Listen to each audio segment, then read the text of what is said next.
अखंडमंडलाकारं व्याप्तं येन चराचरं तत्पदं दर्शितं येन तस्मै श्रीगुरुवे नमः। अज्ञानान्धस्य लोकस्य ज्ञानाञ्जनशलाकया चक्षुरुन्मीलितं येन तस्मै श्रीगुरुवे नमः। अध्यात्म विश्व विज्ञान यूट्यूब चैनल पर उपस्थित अपने सभी प्रिय मित्र, आचार्य, गुरुजन और हमारे मार्गदर्शक आदि सभी का हार्दिक स्वागत समादर करते हैं। मित्रों, अवतार ये शब्द सुनते ही कुछ चमत्कारिक सा लगता है, ऐसा लोगों का कहना है।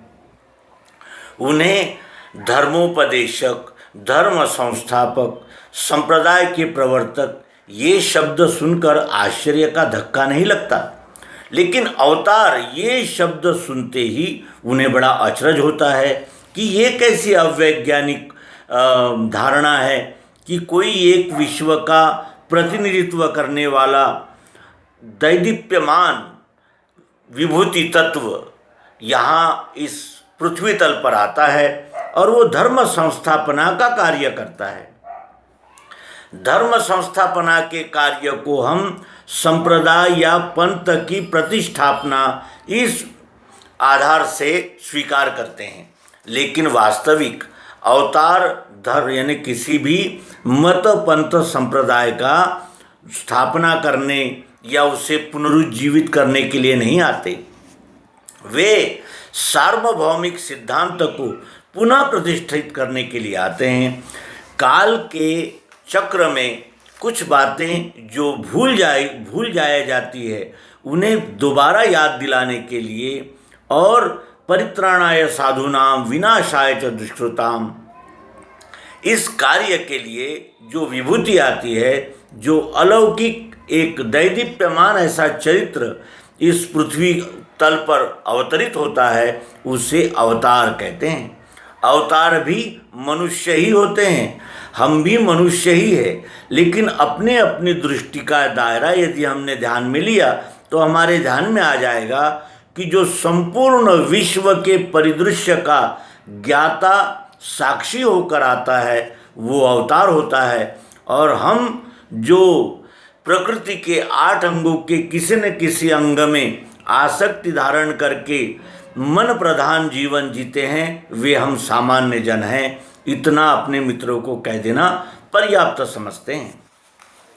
प्रस्तुत अंक में भगवान श्री मायानंद जी चैतन्य सहित अन्य सभी 10 अवतारों के विषय में, अवतार किसे कहते हैं, अवतार का कार्य क्या है, अवतार क्यों आते हैं और अवतार में और अन्य धर्म पंथ संस्थापकों में क्या अंतर है, इस विषय में केंद्रीय अध्यात्म विज्ञान शाला मानधाता ओंकारेश्वर मध्य प्रदेश के द्वितीय संचालक डॉक्टर आनंद जी चैतन्य, जो पूर्वाश्रम में डॉक्टर श्रीधर रामचंद्र देसाई इस नाम से जाने जाते थे, उनका एक लेख यहाँ प्रस्तुत करते हैं, जिससे हमें अवतार, अवतार कार्य आदि के विषय में स्पष्ट बोध हो सकता है। वे कहते हैं कि व्यक्तियों के कार्य यद्यपि अतीव लोकोपकार के हैं, तथापि उतने ही कारण के लिए उन्हें ईश्वर का अवतार नहीं मान सकते, क्योंकि नास्तिक व्यक्ति भी बड़े लोक कार्य दक्ष और उपकारी हो सकते हैं।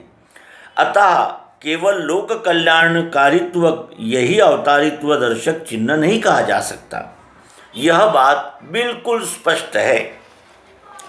बुद्ध नामधारी व्यक्ति यद्यपि 3 हो गए हैं, तथापि बुद्ध नाम और तत्व मीमांसा की दृष्टि से एक ही बुद्ध मानकर चलने से कार्यभाग चल सकता है।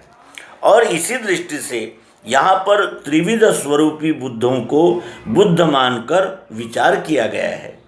आर्य लोगों के अध्यात्म विषय पर जो सर्वमान्य स्टैंडर्ड ग्रंथ है, उनमें ईश्वर के अवतार के जो लक्षण वर्णन किए हुए हैं, उनको प्रत्यक्ष अनुभव से मिलान करके देखा जाए तो किसी व्यक्ति के अवतार होने के हेतु निम्नलिखित लक्षण होना चाहिए। अब वो लक्षण कौन से होने चाहिए, इस विषय में डॉक्टर आनंद चैतन्य जी कहते हैं कि पहला लक्षण ये होना चाहिए कि जो व्यक्ति अर्थात विभूति जिसका अवतार माना जाता है वह उसे मानने वाला और उसका ज्ञान विज्ञान कहने वाला रहना ही चाहिए, यह स्पष्ट है। नहीं तो उसे उसका अवतार मानने में कुछ भी स्वारस्य नहीं है। गतकालीन बुद्ध ईश्वर को एवं आत्म तत्वों को मानने वाला ही न था, फिर उसको ज्ञान विज्ञान रहना तो दूर ही है। यह बात इतिहासज्ञों को मालूम है। स्वामी विवेकानंद के ग्रंथ में और गीता रहस्य में इस विषय के जो उल्लेख प्रमाण पाए जाते हैं उनमें भी यह बात प्रमाणित हो सकती है। अतः ईश्वर को न मानने वाला अथवा बुद्धि यही आत्मा है, यह जड़वाद पर्यवसायी मत प्रतिपादन करने वाला एवं ज्ञान विज्ञानहीन व्यक्ति चैतन्य स्वरूप तथा ज्ञान विज्ञान पूर्ण ईश्वर का अवतार किस प्रकार हो सकता है।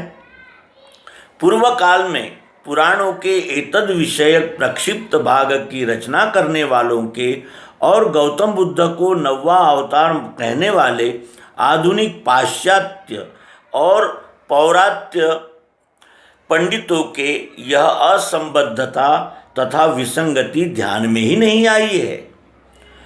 दूसरा, अवतार नई धर्म स्थापना के लिए नहीं होता है। अवतार नई धर्म संस्थापना के लिए नहीं होता है, किंतु वह धर्म संस्थापना नूतन रीति से करता है।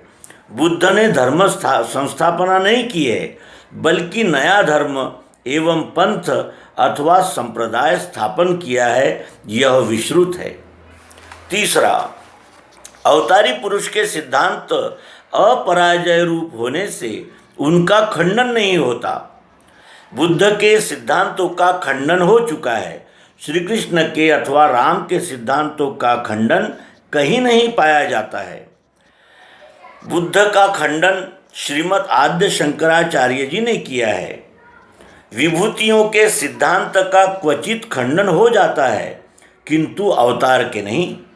इतना ही नहीं तो अवतारी पुरुष कोई नया सिद्धांत ही नहीं निकालता है, और इसलिए श्री कृष्ण का सिद्धांत ऐसी भाषा ही प्रचलित नहीं होने पाती। उनके सिद्धांत तो संपूर्ण विश्व के एवं समष्टि के सर्वसाधारण सिद्धांत रहते हैं, जिस कारण कोई धर्म पंथ ही नहीं होता। अवतारी पुरुष विभूति में भी विभूति होने से विभूति के और अवतारी पुरुष के कार्य में यह बड़ा ही भेद है। अवतारी पुरुष के स्वकीय आचार का क्वचित खंडन हो जाएगा, किंतु विचारों का और सिद्धांत का खंडन नहीं हो सकता। चौथा, ईश्वर समष्टि रूप रहने से ईश्वर का अवतार होता है। वह समष्टि कार्य के लिए और उसी कार्य पर नज़र रखते हुए होता है, किसी विशिष्ट जाति के लिए और उतने ही कार्य पर दृष्टि रखते हुए नहीं। और इस कारण उसके तत्व सर्वसामान्य तथा सर्वकालिक होते हैं, और उसमें व्यवहारिक धर्म तथा तात्विक धर्म अर्थात ज्ञान विज्ञान का अत्युत्तम मेल या अभेद एवं योग विद्यमान रहता है। इसीलिए उसमें विशिष्ट धर्म, विशिष्ट पंथ, संप्रदाय, मत या मताभिमान नहीं रहता। राम का अथवा कृष्ण का सांप्रदायिक धर्म आज तक भी कहीं उपलब्ध नहीं है। हाँ, उनके नाम पर उनके पश्चात कई वर्षों से लोगों ने अपनी अज्ञानता के कारण भागवत संप्रदाय के समान अनेक मत पंथ चलाए, यह बात पृथक है। और भागवत संप्रदाय की बात भी कुछ निराली है, क्योंकि वह उक्त आशयानुसार सांप्रदायिक धर्म या पंथ नहीं, केवल एक विशिष्ट मत संप्रदाय स्कूल ऑफ थॉट है। किंतु बुद्ध धर्म यह सिर्फ मत संप्रदाय ही नहीं बल्कि विशिष्ट धर्म पंथ है, और वह चलकर उसकी संज्ञा रूढ़ हो जाने के कारण ही यही है कि गतकालीन बुद्ध नामधारी व्यक्ति ने निज मत का नया सांप्रदायिक धर्म चलाया। परंतु अवतारी पुरुष तो नया धर्म स्थापन करने के लिए नहीं होता, यह समष्टि धर्म का पुनरुज्जीवन एवं संस्थापना करता है। अतएव उससे मताभिमान नहीं होता। यही कारण है कि अवतारी पुरुषों ने प्रदान किए हुए समष्टि सत धर्म अर्थात औपधर्म की कृष्ण धर्म, राम धर्म, वामन धर्म इत्यादि संज्ञाएं निर्माण नहीं हुई। सिवाय सनातन वैदिक धर्मीय कहलाने वाले जो संप्रदाय जगत में हैं, उन्होंने भी गतकालीन किसी भी बुद्ध संज्ञक व्यक्ति को अवतार मानते हुए उसमें इष्ट स्थिर नहीं किया है। अवतारी पुरुष से संप्रदाय नहीं निकल सकता। अतएव गतकालीन बुद्ध संज्ञक व्यक्तियों ने निकाले हुए संप्रदाय नास्तिक माने गए, सनातन वैदिक धर्मीय नहीं।